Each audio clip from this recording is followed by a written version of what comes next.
What's going on, guys? Welcome back to the channel. Gemini just 13 here with another video. Got a good one for you in store for today.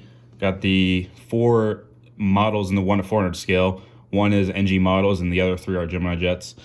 Was going to do these videos separately, but I figured might as well just knock everything out in one video. I'll still try to keep this video somewhat to a reasonable extent in terms of how long the video will be. But you know, if you want to see a specific plane, I'll probably put some timestamps in there where the review starts for each individual planes, just to help you out if you're really just here for the 175 or if you're here for the A319 or the NG model 737. So we'll go ahead and start left to right here. Obviously, I won't review in the both of the 175s. I just put them here just for show. So the first one we'll start with is the United Embraer 175, and I got to say, guys, this is one of my, I wouldn't say, one of my favorite libraries overall, but definitely one of the best ones out there in terms of the new ones.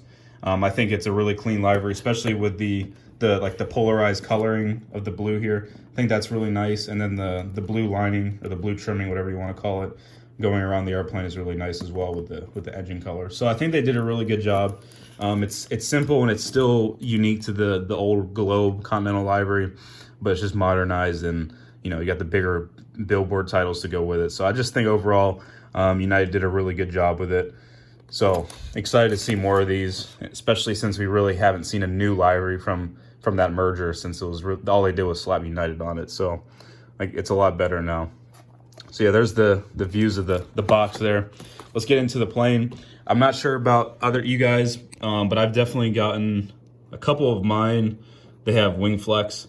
I don't know why. I really don't understand how Gemini just can make a perfect model. Like, they used to make the 175s, but now all of a sudden they decide they're going to add ones with a bunch of bent wings and absolute nonsense. So I'm not really sure how their production goes or their quality control is, but my word, it's out the window at this point. So yeah, I don't know if you can tell in here, but there's definitely wing, especially this one. This one has a ton of it. The one on your left. But again, like I said, it's not going to kill me or anything. Trust me, I'm not losing sleep over this. Don't get me wrong on that part. It's still just unfortunate because I've purchased multiple Embraer 175s in the past, especially like the American Eagle one, the old, or the before they had the new winglets. Both of them are perfectly fine. So I'm not sure what happened between then and now, but an absolute dumpster fire of production, as per usual from Gemini jets. Most unfortunate to see, especially since these models are about $35 at this point. Hate to see that, but hopefully they can improve on that in the future. But I'll start ranting on Gemini jets. We'll save that for another day. Besides that, these models are really good. The library looks really nice. The color, I'm not an expert in terms of library colors, but just from what I've seen in real life compared to this, these look pretty accurate. Obviously, lighting in here might make it look a little darker or brighter depending how it's viewed. So good details again. All the designs on the belly of the plane are present, which is really nice to see, especially for the smaller models. The registration for the plane was November 605 Uniform X-Ray. I can't remember. I think this is a Mesa plane. Maybe it's Mesa. Maybe it's SkyWest, or it's one of those. But yeah, they're getting a ton of these. It's funny, like looking back at the old days of watching planes at Charlotte and how many Embraer 145s we would get from Continental. Times have definitely changed, and it's for the better, honestly, because the Embraer 175 is a really nice ride to be on. I mean, I'd rather be on an Embraer 175 from the East Coast to the West Coast, just because of the 2x2 configuration, and the airplane just feels a lot more comfortable in general because of that. So I'll close that part out. So we'll go ahead and transition over to the A319. Don't want to keep eating in that much time, but so the A319 was a part of that same release, guys. I believe it was one of the most recent ones. I can't exactly remember. There's just been so much going on this last month.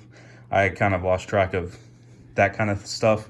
But yeah, so here's the 319. It's the IAE version of the plane, obviously, because that's the only ones that United has for the Airbus narrow bodies.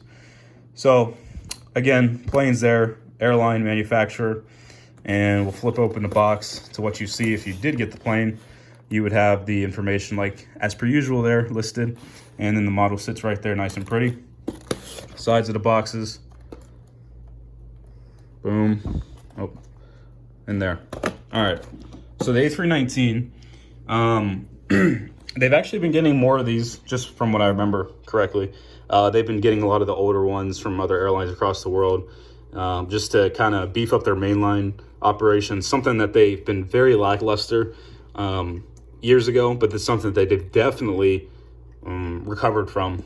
Delta would be the best example of having a lot of mainline aircraft as compared to the regionals or the 50-seat jets. United has made a lot of strides to promote mainline flying, and then 76-seating flying, which would be the Embraer 175, which is what you guys just saw. So I got a kudos to United on stepping up their game on aircraft flying, because the Embraer 145s, look, I'm not a fanboy. The 1x2 thing's awesome, don't get me wrong. I'm only 5'10", and I still feel claustrophobic in the Embraer 145. Do not like that plane one bit.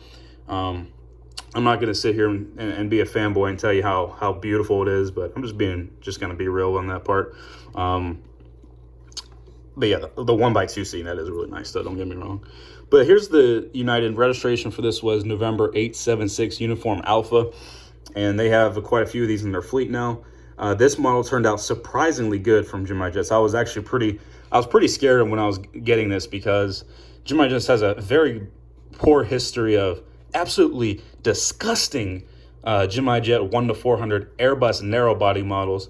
As of 2016 is as far as I can go back seeing a ridiculous, poorly made model. So fast forward till 2020, it's April the 10th or the 11th now. I believe it's the 10th actually, as of the recording of this video.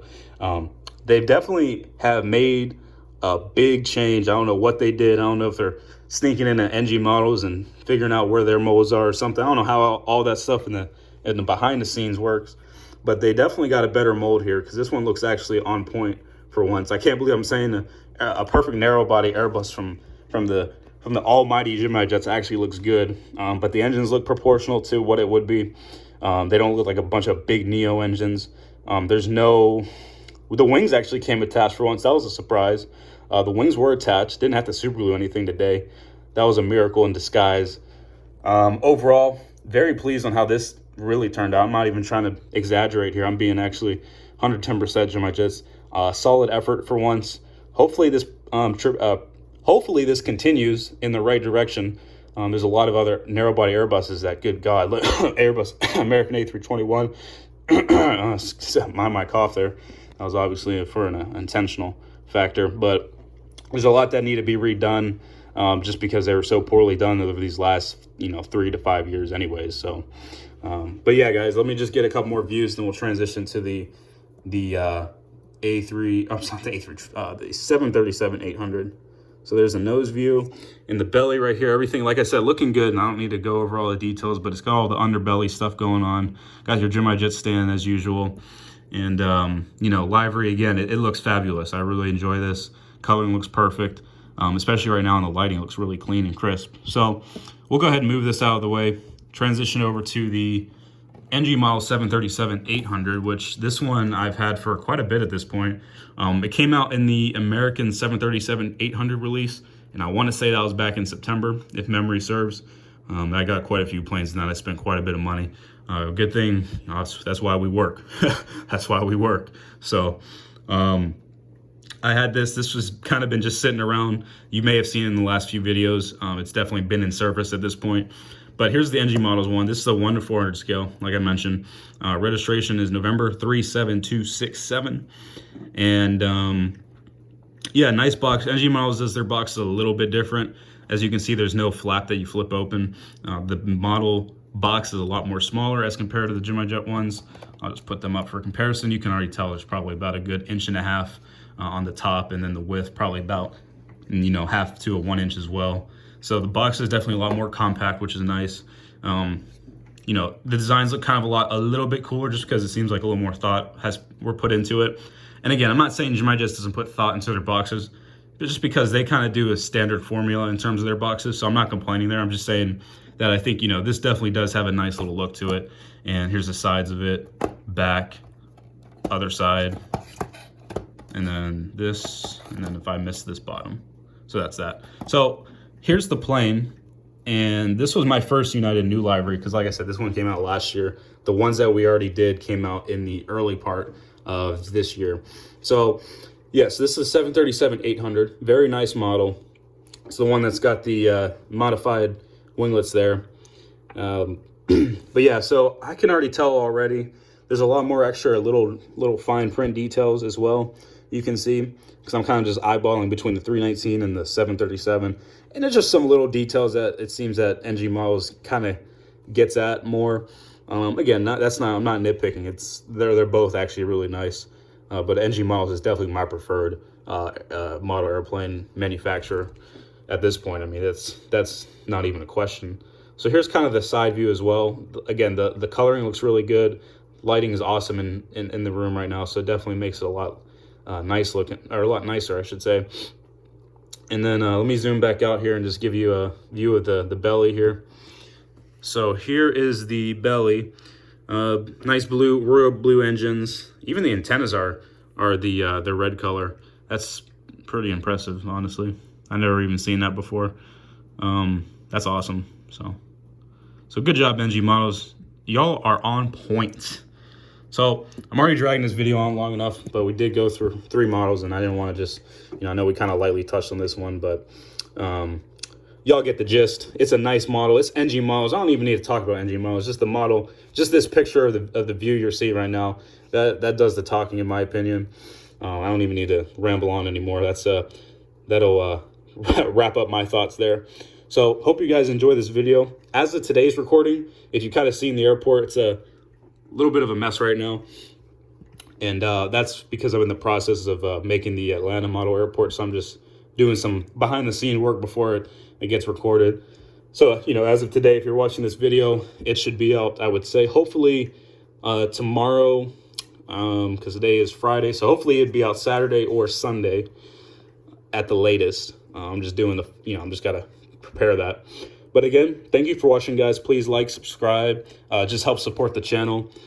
For me, I do greatly appreciate that. And I will see you guys in the next video. Thanks for watching.